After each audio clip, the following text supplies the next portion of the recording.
I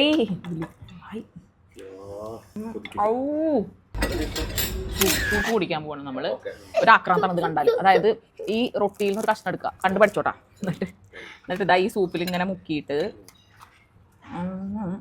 പിന്നെ അപ്പൊ ഇവിടെ ഇവർ കൊടുന്നു തരുന്ന ഈ സ്റ്റാർട്ടേഴ്സ് മാത്രം മതി നമ്മുടെ വയറിനറിയാം.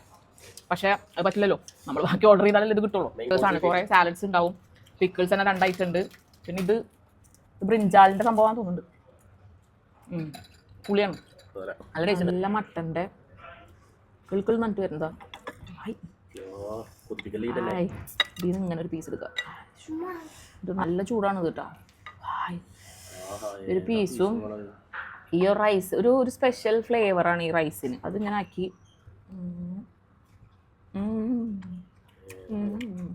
അഷ്കർക്ക് അവിടെ നിന്ന് വെള്ളം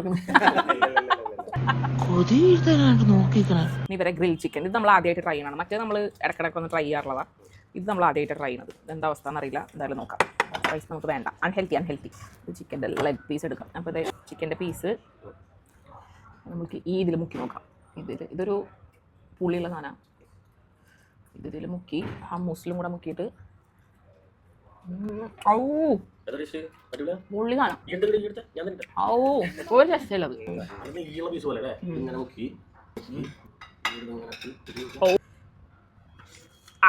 വിളിക്കും കിട്ടില്ല ടേസ്റ്റ്. സൂപ്പർ. പോയി ഫുഡ് കഴിച്ചു കഴിഞ്ഞാൽ അവരുടെ സ്പെഷ്യൽ ആയിട്ടുള്ള ഒരു ബക്കലാവ, അതുപോലെ ഡേറ്റ്സ്, വാട്ടർമെലോൺ ഒക്കെ കിട്ടും. ഇങ്ങനെ എടുക്കുക, ഇങ്ങനെ പൊട്ടിക്കുക, അതിൻ്റെ കുരു കളയുക. എന്നിട്ടില്ലേ ഇത് നമ്മുടെ തഹീനയാണ്, അതിലിങ്ങനെ ഡിപ്പ് ചെയ്യുക. ഇതാരെങ്കിലും ട്രൈ ചെയ്ത് നോക്കാത്തുണ്ടെങ്കിൽ ട്രൈ ചെയ്ത് നോക്കിപ്പോൾ നല്ല കിടിലൻ ടേസ്റ്റ്. വേറെ ഒന്നും വേണ്ട. അപ്പോൾ സ്ഥലം ആരും മറക്കണ്ട, കബാബ് കർക്കു ഇറാഖി റെസ്റ്റോറൻറ്റ്.